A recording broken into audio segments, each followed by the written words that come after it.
ओम नमः सिद्धम। भारतीय संस्कृति देने वाले को दातार, देव, भगवान मानती है, उनके गुण गाती है। फिर तुम हे आत्मन, हे भक्तात्माओं, तुम उन देने वालों पर नाराज क्यों होते हो? एक बात यह है कि जिसके पास जो है वह वही तो देता है। सूर्य के पास धूप है, लेकिन उससे जो नहीं लेते हैं वो छाता लगा लेते हैं, जो लेते हैं वो घर के बाहर निकल जाते हैं आंगन में। बादल पानी देता है, किसी को पानी अच्छा लगता है, किसी को अहितकारी लगता है, लेकिन सूर्य बादलों से भी नाराज नहीं होता। धनी धन देते हैं, ज्ञानी ज्ञान देते हैं, अज्ञानी ईर्ष्यालु निंदक गाली देते हैं, आलोचना करते हैं। जिसके पास जो होता वही तो देता है, फिर नाराज क्यों?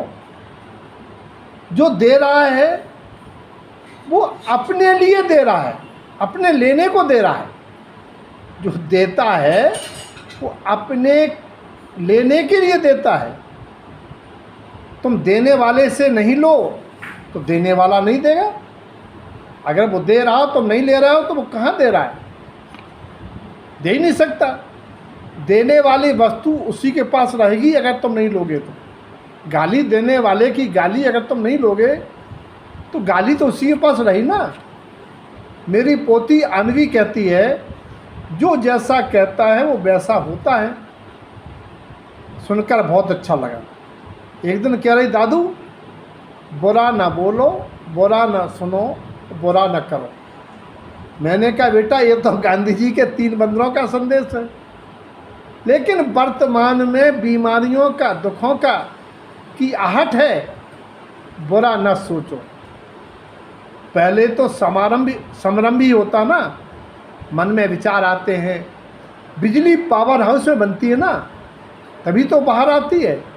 विचारों की निर्मलता जिन जिन उपायों से आती है उनको साधन और उसी की साधना कहलाती है। देने वाला यदि दोष बखान कर रहा है तो समझो तुम्हारा उपकारी है। क्यों? क्योंकि वह मेरे दोष निकालकर मुझे आगे बढ़ाने का प्रेरणा दे रहा है और अपने आगामी ना होने वाले दोषों की संभाल का उपकार कर रहा है। फिर गाली देने वाले, आलोचना करने वाले, निंदा करने वाले से नाराज क्यों होना? धोखा देने वाला परम हितैषी है, क्योंकि वो तुम्हें आगे धोखे से सावधान करने का मंत्र दे रहा है। और ये भी आगाह कर रहा है कि तुमने किसी को धोखा दिया होगा तभी तुम्हें धोखा मिल रहा है। अब तुम आगे किसी को धोखा मत देना। अगर आप देने वाले हो तो वही दो जिसे लोग ले लें और नाराज भी ना हो, तब तुम देकर ले भी पाओगे।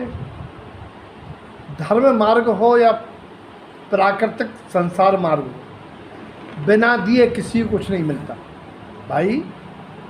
कोई नहीं पाता भाई बिना दिए कुछ। दया दोगे तो धर्म सुख पाओगे।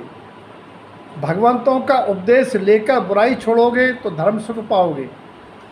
गाय बिना दिए दूध नहीं लेती, कुआं भी बिना पानी दिए फिर जल पूरित नहीं होते। धन वालों, धन रक्षा है मंजूर तो बनो तुम दानी। निकालते रहो कुएं से नहीं सड़ जाएगा पानी। यहाँ इशारा है कि अपनी कमियां निकालते रहो, नहीं तो पता नहीं निगोदी ऐसी दुर्गति पाओगे, नरक जाओगे। इसलिए देने वाले से नाराज नहीं।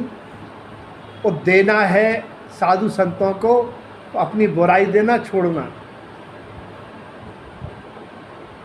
लेकिन देने वालों कुछ बातें और याद रखना, उसी को दो जिसे ज़रूरत हो, काम का दो, समय से दो, और जितनी ज़रूरत हो उतना ही दो। जो तुम्हें दे रहा है उसकी कृतज्ञता मानो, जिस परमात्मा गुरु ने तुम्हें दिया उसका शुक्रिया अदा करो। अपने माता पिता की याद करो और उनकी भावना रखते हुए वही करो जो उन्हें पसंद हो। जो तुम्हारे पुत्र पुत्रियां भी तुम्हें,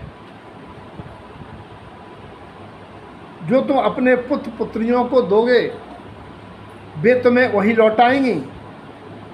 इस सांसारिक घर की पुत्र पुत्रियां नहीं, सारी सृष्टि, तमाम पुत्र पुत्रियां भी, चाहे कोई भी परिजन के रूप में, संबंधीजन, पुरजन, राष्ट्रजन, विश्वजन के रूप में हो सकते हैं, क्योंकि वे भी तो किसी न किसी के पुत्र पुत्रियां हैं, मोड़ा मोड़ी हैं। जीव जंतु, पशु पक्षी, पेड़ पौधे सब मोड़ा मोड़ी हैं, क्योंकि विग्रह गति में उनके आत्म प्रदेशों की भी मोड़ा मोड़ी हुई है। अपनी मोड़ा मोड़ी नहीं, पूरा चराचर, पूरा संसार के चेतन मोड़ा मोड़ी है। इसीलिए तुम उनको वो दो जो भी तुम्हें लौटाएंगे,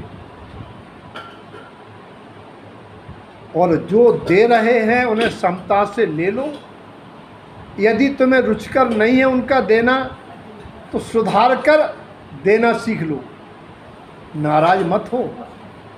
भैया देने वाला उपकारी है, और फिर ये याद रखना उनके पास जो है वो दे रहा है, और फिर वो क्या दे रहा है, हमने दिया था सो लौटा रहा है, उस पर नाराज़ क्या होना।